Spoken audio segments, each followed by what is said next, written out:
Levi Browde, great having you on Crossroads again. Thanks for having me. Well, Levi, since the last time we've talked, there's been quite a few cases of Chinese spies getting arrested in the United States, targeting Falun Gong. Yes. And I mean, it's bizarre because, you know, when people first started hearing about these secret Chinese police stations and, you know, Safeguard Defenders did their report on it, people were kind of shocked. Oh, there's Chinese secret police stations in New York? How is the CCP running these in New York? That there are Chinese spies trying to export CCP law into America? And now we're actually seeing arrests of some of these people. One just the other day, in fact, in Los Angeles.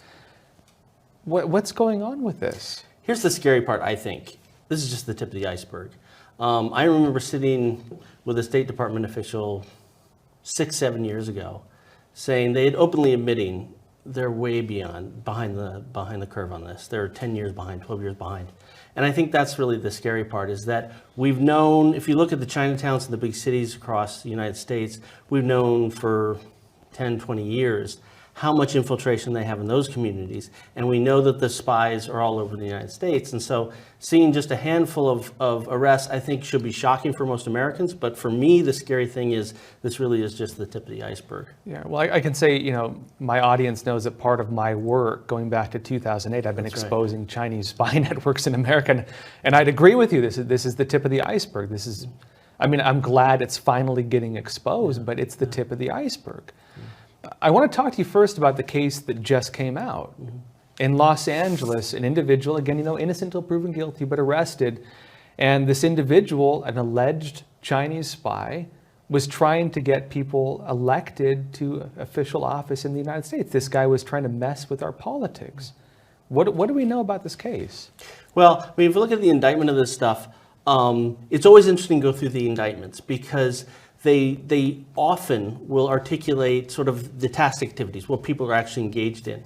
And in this case, it looks like he has a connection with someone named John Chen. John Chen, of course, is the Chinese spy, the convicted Chinese spy who was trying the one who pled guilty. Exactly. Actually, I remember that one in New York, but tell me about that. He pled guilty. So he came to New York trying to spy on Dragon Springs, which is kind of the headquarters where Shenyun has, the performing arts company has their headquarters. There's a college there, there's an academy there. So it's called Dragon Springs. He was in New York to spy on that facility so that he can try and drum up some lawfare. It's clearly indicated in the letter from the prosecutor that talked about some of the charges, and it clearly indicates that's one of the reasons they were here in New York. But ultimately what they were trying to do is get an in on the IRS so that they can bribe the IRS to open an investigation on Shenyun. And this is one of the ways, and this is not the first time it's happened, where they're going after, in a very brazen style, our government. Whether they're trying to influence the government, as in the Los Angeles case, or voting, as in the Los Angeles case, or just outright trying to bribe and influence other government officials, this is something that unfortunately is very common with some of the Chinese spies here. Well, and what's kind of shocking is, for example, you mentioned the Los Angeles case. This individual is being accused of trying to basically influence the government, trying to get CCP narratives into government reports. And then there's an odd overlap with him allegedly trying to export the CCP's persecution of Falun Gong. Like it's in the, of course, legal documents from the Justice Department. The same thing as you mentioned the guy in New York, and there was a couple of them, targeting again Shenyun and targeting Falun Gong, meaning trying to export the CCP's human rights abuses to the United States, and then also having all these other weird involvements trying to target our system. And there was the other case just recently in Florida where another Chinese spy, again accused, Telecommunications. was also allegedly collecting information on Chinese dissidents, including, you know, many, I believe even like democracy activists, but also targeting Falun Gong. And so it seems that, you know, again, according to what we have just from the Justice Department reports and people being arrested, there's this weird overlap that a lot of these Chinese spies, in addition to infiltrating our government and whatever else they're doing and trying to, you know, spur lawsuits against, you know, their targets, that they're trying to export the CCP's persecution of Falun Gong. How is the CCP trying to export the persecution of Falun Gong? And why is this like such a common trait among the spies that we're seeing? So there was this moment about 15 years ago where there was a senior level Chinese official in Sydney, Australia. He defected. And one of the things he came out and said is, one of my primary jobs was to suppress and malign Falun Gong in my home country, in this case, Australia. He came to testify before Congress. And I remember there was this moment where he's testifying before Congress, and I think he's sort of seeing that they're not seeing the gravity of the situation. He kind of stopped and said, look, in Australia, essentially he said, in Australia, there's 1,000 spies. 1,000 spies. And that's not even nearly the high priority the United States is. There's got to be much more here. And he was really trying to impress on people that infiltration of Chinese spies is a major, major problem. Now, if you look at the CCP documents, because we often get leaked documents coming out of China, we get sources coming out of China talking about what are their priorities. Silencing and maligning Falun Gong is one of the very top priorities, because not only are they trying to squelch the voice that's speaking out for all the victims of human rights atrocities in China. If you look at the Falun Gong diaspora around the world, whether it's local grassroots communities or companies that they've started, they're one of the most vocal communities calling the CCP out on the world stage about all their crimes. And so they're trying to silence that. I think in their minds, Falun Gong represents almost an existential threat to the narrative of their rule. I remember actually reporting on that former Chinese diplomat, that was Chen Yonglin, if I remember correctly. And I remember he came, when he defected, he brought a bunch of documents with him. Yeah, he did. And actually ended up exposing, with documents, what the CCP was doing, spying on dissident communities. It was one of the more shocking cases, actually. It was one of the bigger cases to come out. And I know since then there's been a lot of other CCP officials who've defected and brought documents with them as well. But you were mentioning actually that the CCP views Falun Gong as like an existential threat. And this is where I think some people get confused about what Falun Gong is. They're like, well, why does the CCP want to destroy you so bad? Why do they risk basically exposing their spies to the extent, like, why not just keep their spies and infiltrate our government? Why do they risk exposing themselves to go after a bunch of people meditating? Like, what does Falun Gong do to make them target them like this? I think the reason has evolved. I think when the persecution first started, it was clearly just the numbers. To some extent, the spirituality, right? Communist regimes trying to maintain control of its country. Along come 70, 100 million people that are now believing in a spiritual practice that would challenge kind of the Marxist ideal of the world. They say, crush it. That was the initial reason. It was very clear, and it was led by the top guy of the CCP at the time, Jiang Zemin. As the crimes unfolded, and you had horrific torture throughout the country, people dying from torture, forced organ harvesting, it evolved into not just the original reason, but now it's a cover-up. Because now we can't let these crimes be exposed to the world stage. That would be horrific for the regime. And so it started to be a cover-up. And at the same time, now you've got the Falun Gong diaspora in the United States and all over the world being a leading voice on calling out not just the human rights abuses against Falun Gong, but here's the whole history of the CCP. Here's what the CCP is doing. Because I think what people forget is, Falun Gong is heartland Chinese. You can't, it's not like some far-flung province or some sort of isolated ethnic group. It is mainland China. It was 100 million people. 1 out of every 13 people in the country were practicing at the time. Wow. High-level officials, military officials, farmers, housewives, university professors. And so the fact that they would do this to Falun Gong, that's a crime they couldn't let on the stage of the world. But also the fact that in Falun Gong you had Chinese people who knew the ins and outs of the CCP very, very well and could expose all their crimes to the world very, very well. And so now, the reason Falun Gong remains a top priority in terms of transnational repression is that. They've got to squelch, they've got to make sure their crimes aren't revealed to the world, but they've got to squelch this voice because it's become one of the most effective voices of exposing their dirty laundry to the world. It really comes down to that, I think. I've actually heard some people say this before talking to other experts, that, for the Chinese Communist Party, it has a lot of persecutions, but a lot of them are like ethnic persecutions. For example, the Uyghurs, right, the Muslim Uyghurs in East Turkestan or Xinjiang, the Tibetans, right, the people from Inner Mongolia, the house Christians are maybe an exception to that, but the CCP, I think, kind of dances around that a little bit. They persecute them still, but because they don't want to bring too much pressure from the West, they don't maybe take it as far as they could. But Falun Gong is more like integrated within the whole Chinese system because they came from everywhere. You had government officials, military officials, And as you mentioned, people now who became enemies of the state just because this, or deemed as such, only because they refused to give up their faith when the CCP persecuted it. And so, I mean, it seems like a stupid move for a communist party to turn 1 out of 13 people against the regime by like persecuting them. Well, I'm sure the Communist Party always recruits and promotes the sharpest tools in the shed. It was supremely stupid from a standpoint of running a country effectively and doing the best thing for the people.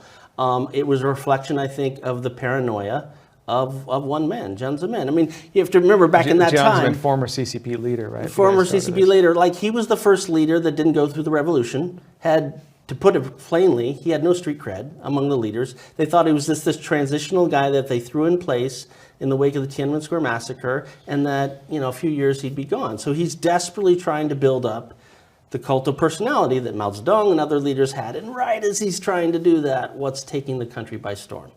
Falun Gong. And so it was an extremely stupid move, but it was a very personal move. I mean, I remember Willie Lam, who was the chief reporter of the CNN at the time.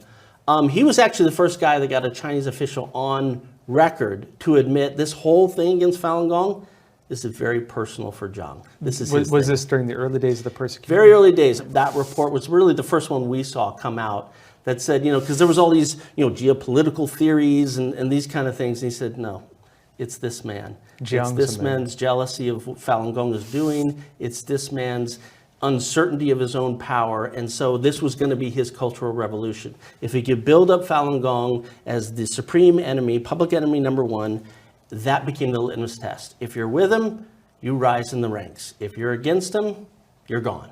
And this became the blood pact within the really Communist did. Party then. That's a very good way to put it. That's what it became. Yeah. Well, I mean, and that's also how communism tends to work, right? They tend to basically identify a group to persecute. The people who engage in the persecution, they get blood on their hands. Everybody's equally guilty. And the more blood you get on your hands, the more loyal you are to the party and the higher you rise to the ranks. And that's like how these communist systems just practice what they do. So Falun Gong, of course, becomes one of the biggest targets of persecution in China. I understand that the CCP's persecution has largely failed in China, even though they brutally persecute them. Help me understand this. Like, what is the current state in China with the persecution? Well, I think inside China, it's been, as the persecution has raged, one of the things that emerged out of that is what I would say is clearly the largest peaceful civil disobedience movement in Chinese history, I would say the world. Well, you have 100 million people. Yeah, you have 100 million people, but and of those 100 million, at least tens and tens of millions that are actively engaged in civil disobedience. As an example, there's a wide range of what they call home print centers, where in the back room or in the basement of your house in China, you've got a printer, you print out these homemade grassroots leaflets that not only expose the persecution of Falun Gong, including sometimes stuff very, very local. Just down the labor camp, guess what? This guy that we know in our neighborhood just tortured someone to death.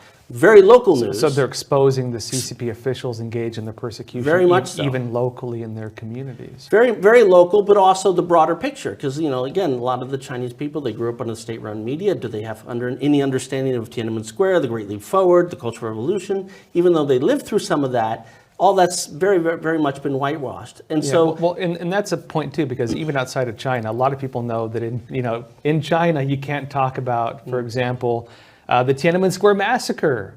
People don't know about it, and it's suppressed. And you're saying that there's a lot of movements like that are suppressed.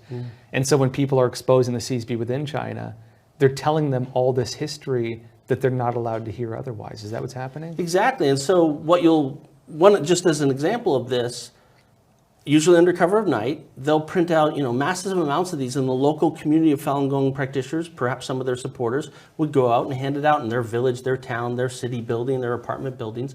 And so constantly over the last 15 years, people are getting these leaflets telling them stuff they'd never hear on the state-run media. That is a huge threat to the Chinese regime. And so the state of the persecution, while the torture continues, the wrongful detainment, all that stuff has been ongoing as far as we can tell. So is the forced organ harvesting. There's this enormous civil disobedience movement going on at the same time that's kind of awakening different parts of China about not just what's happened to Falun Gong, but what's happening really with the Chinese regime. Well, this is incredible because most people have never even heard about this, like what's really happening in China. Some people would question, I mean, why have we not heard much about this in the West? Like, why is this not getting out, that there's this quiet movement happening where it's peaceful civil disobedience and people are exposing, the hidden history of the CCP in China? It's probably the most often question, the question we get the most often is, why isn't this in the headlines? And I think it's a sad and sort of tragic story of the relationship between our media and China. And the media here in the United States. Media here in the United States and to a certain extent around the world. But it wasn't always like that. In the first 3 years of the persecution, there was some really good work being done. The Wall Street Journal won a Pulitzer Prize. People mostly forgot about that. From work, all they did in the year 2000, early 2001, they were the first ones that exposed the world stage. Okay, Falun Gong is being tamed en masse. They are being tortured to death in these in these jails. They won a Pulitzer Prize for that. The Washington Post had some groundbreaking work. They were the first ones actually that got on record that this was not some rogue police officers or some ragtag group of people. This was from Beijing. They must use torture. They must use brainwashing on Falun Gong. So that was early reporting. Right about 2002, 2003, it all went silent. And you mean a lot of the media in the West just totally went quiet? Totally went even quiet. After winning Pulitzers and everything else? Totally went quiet. In other words, they knew the truth and they just went quiet. They went quiet, and also I think if you look at the pulse of the data they had, which mainly you could look at the annual reports of human rights organizations, year after year after year, it was still there. Torture in Falun Gong, wrongful detainment of Falun Gong, then started to make references of forced organ harvesting. It's in the human rights reports. Now, granted, it's very difficult to report on this stuff in China. You risk getting your company kicked out, you risk personal safety if you're a reporter in China, trying to cover these third rail issues. But the bottom line is Beijing's tactics, whatever they were effective. And the media in the West went silent about 2003. What happened in 2003 that all the media was reporting on it, they were actually exposing it, and then they just did a 180 and just stopped talking about it? What happened? I think since the day the persecution started, the Chinese regime was not really ready for conducting a persecution of this scale on the world stage in the internet age, in a whole different age than they were. They were used to the Cultural Revolution, the Great Leap Forward, where they were able to do that with relative, there was not a microscope on China. Even Tiananmen Square, was just starting to, in terms of the communication ability. This was the first time they tried to do a persecution sort of in the internet age. And I think they were behind the ball a lot of times. When they first launched the persecution, they had no rationale. It took them many, many months to explain to the West what they were doing. The two excuses they came up with is Falun Gong is blocking traffic and disturbing social order. That was it. And for that reason, they're taking hundreds of thousands of people, putting them in stadiums, putting them in prison camps. They had no sort of explanation for this. So I think they weren't ready for the media scrutiny, but they adjusted. And obviously, I'm not in the back rooms of what happened in a lot of the media companies, what happened in Beijing, but you just look at the pattern. News coverage all the way through 2002, 2003, and then silence. Wow. And the data points we have after that are twofold. In one case, we spoke directly with a media agency, and they said, look, we can't cover Falun Gong, or we can't go in and cover the 2008 Olympics. That was back in the mid-2000s. So clearly, pressure's being put on them there.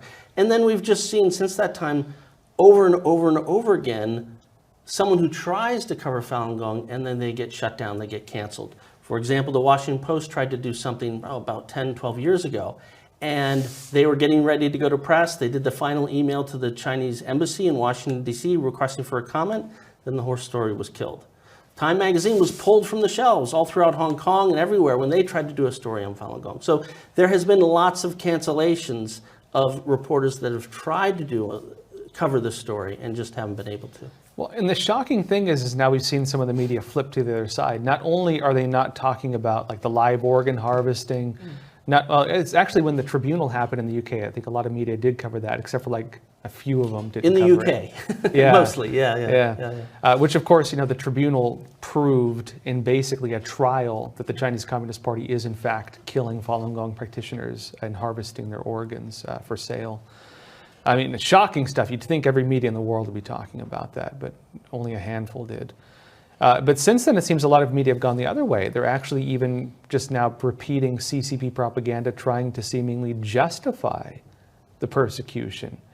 And that's a shocking thing. I mean, at least if they're just not talking about the persecution, that's one thing. Especially if their old reporting showed that they acknowledged, even when awards proving this stuff was happening, they do a 180 and they start just reprinting what looks like CCP propaganda, targeting Falun Gong. Yeah, and that's been happening for about 7, 8 years now, and I think the New York Times is illustrative of this. They're not the only ones guilty of it, but they're the clearest example, where the New York Times has had a problematic approach to Falun Gong from the beginning. At the very beginning of the persecution, while the Wall Street Journal and the Washington Post were doing some of this groundbreaking work, their publisher was sitting down with Jiang Zemin, the head of the CCP, the architect. New York Times. The New York Times. The publisher sitting down with Jiang Zemin, that's right. So I think this was back in 2001. Ironically, they just ran another article about this like 3 or 4 years ago, bragging about it.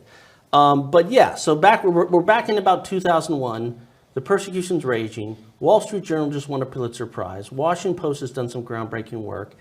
And the publisher of the New York Times flies to Beijing, meets with Jiang Zemin, who now is known to be the architect of this ongoing persecution of Falun Gong.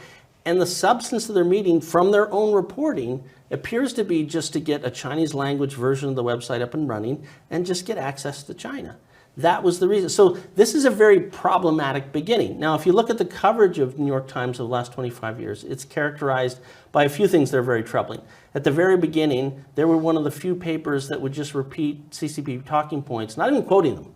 Just say if the CCP calls Falun Gong a cult, they just call Falun Gong a cult. There was a point in time where all the media, including the New York Times, was accurately saying there are 70 million or more than 70 million people practicing Falun Gong in about April of '99. Persecution starts, Beijing gets serious about it, and in August or so, suddenly the New York Times says there's 2 million Falun Gong. No explanation on how the number changed, acknowledging their previous reporting, nothing.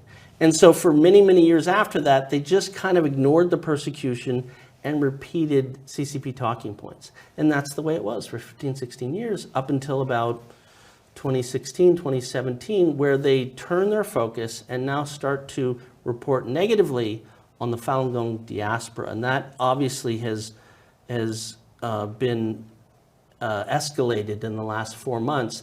They have done, I think at this point, 9 or 10 articles on Shenyun, but largely going after Falun Gong. This is way more time and resources they've ever spent on the Falun Gong issue over the last 25 years. And that's shocking because, you know, it's one thing to help cover up a persecution of this nature. It's one thing to ignore what is, I mean, honestly, just hero stories of people, you know, in China carrying out this peaceful non-cooperation movement of exposing the CCP while facing threats of death in order to say this person, you know, killed somebody and harvest their organs who's with the CCP. You would think that that would be the headline of every newspaper, like in the incredible stories like this. And instead they're doing the opposite, where they're even justifying and covering this up and suggesting that the CCP is somehow right, it seems, in carrying out what I think should be called a genocide. And particularly troubling, I think, I would agree with all that, particularly troubling is this last 6 months, let's say. Because while we've seen some of this from the Times and to be fair, a couple other media outlets over the last 6, 7 years, this last year was when we first heard that there, at the very highest levels of the CCP, there is an assessment that the effort to silence and malign Falun Gong globally has failed. And so they need to use much more creative measures, and the goal is to finally eliminate Falun Gong globally. And this is a new campaign that has been raging this last year, very much focused in the United States, although it is global in nature. And right as that campaign has taken off, and the things that the CCP said they were going to do, they've been doing, right as all that's happening, is when the New York Times starts really targeting Shenyun and Falun Gong. The timing and the substance of the reporting in this case is very, very questionable, given that broader CCP campaign. Oh, that's shocking. It's really shocking. At the very least, they're assisting the CCP, whether knowingly or not? Knowingly or not, they are, one thing you could say for sure, they are achieving the CCP's goals. Exactly how that's happening, why that's happening, there are different ways to assess that. But what is absolutely clear is they're achieving the CCP's goals at maligning and silencing Shenyun, Falun Gong, the larger diaspora. Well, and what I find really shocking is that going back to the original topic we were discussing, which is these Chinese spies that are now being arrested in America, is that while you talk about the CCP has this campaign, and I mean I've been reporting it, we're seeing it. It's not like it's some rumor. And the fact that these media organizations don't seem to even be acknowledging this, when the FBI is arresting Chinese spies, and in the actual Justice Department documents says that they're targeting Falun Gong, like, at what point is it too hard for them just to ignore the facts and keep doing what they're doing? I mean, this is shocking, I think. It's shocking on a couple of fronts, and one example I'll give you is that in one of the recent New York Times reports, they admit in the report, at least from what they wrote, that they were putting pressure on the Department of Labor to open up an investigation on Shenyun. You mean the CCP was? The New York Times. Oh, the New York Times The New York Times. In their report, they talked about, they worded it vaguely. It wasn't clear if what they meant is they're the ones who made the call to the Department of Labor or just from their reporting spurred the Department of Labor, but they seem to be taking credit for it in any case of having the Department of Labor open an investigation on Shenyun, based largely, it seems, claims that the New York Times has laid up in its hit pieces against Shenyun. In covering that, there was no mention of the fact that just 6 months or 8 months before that, Chinese spies were caught trying to bribe another government agency to, guess what, open an investigation on Shenyun. And that isn't even in the first instance. There have been other agencies where we've seen sort of Beijing proxies put pressure on those agencies to try and do something to Shenyun or its headquarters. So clearly they're arresting spies all over the place. This is a problem. Clearly there's a history of Chinese spies or Chinese proxies, Beijing proxies, going after government agencies so that they'll turn their microscopes on Shenyun. And yet here they cover a story in which that is happening. There's no mention of any of this. The New York Times readers are left in the dark of all this vital context of how these things come about. So one-sided reporting, what seems to be some kind of at least political action they're taking against this target of the CCP, and oddly doing the same thing that Chinese spies are doing. This is a very strange pattern. That's the sad part. I mean, look, my family's had the New York Times on the kitchen table since probably the Eisenhower administration. There was a time, I believe, when the Times was serving a valuable service to America. Hopefully I wasn't just duped into thinking that. I hope it was true. My big question is, what's going on now? What happened? How did we get to this place? And I hope there are some people in the Times that are asking that same question, regardless of what's actually going on, who's making the decisions and why. How did we get to a place where the New York Times is achieving the goals of the largest totalitarian regime on earth, targeting an American institutions and Americans on American soil? That should be a cause for great introspection at the Times. An audit, all kinds of things should be going on to figure out how they got to that place. Oh, shocking stuff. Levi, a lot of people are still kind of unfamiliar with what Falun Gong is. And I mean, part of that's because the media has been covering it up for the last, going on 2 decades, or more than 2 decades. What do you think people misunderstand about Falun Gong? Like, what would you tell people if you were to talk to them?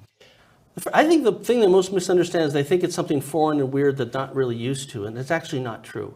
Most people are very familiar with Buddhism and Buddhist-style meditation.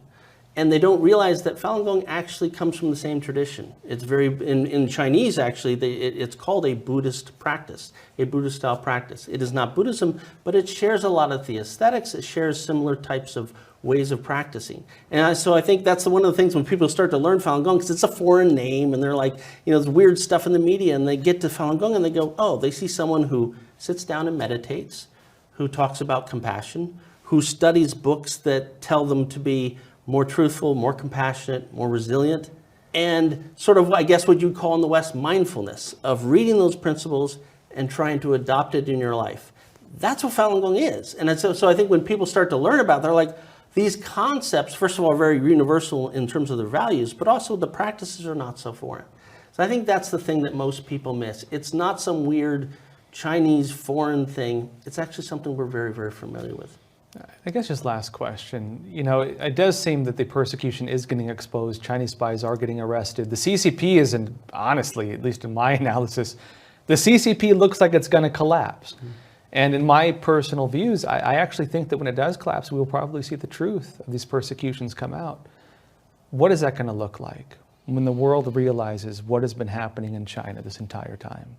I think there's going to be a fairly large reckoning. And I say that because, you know, again, before the persecution, Falun Gong was everywhere. And honestly, after the persecution, even up to today, Falun Gong is everywhere in China. There are, I'm sure, many high-level officials, military leaders, professors that still practice Falun Gong. And I think once all this is exposed, all those people are now going to be free to come forward and say, this is what I saw, this is what the Chinese regime did, this is what happened.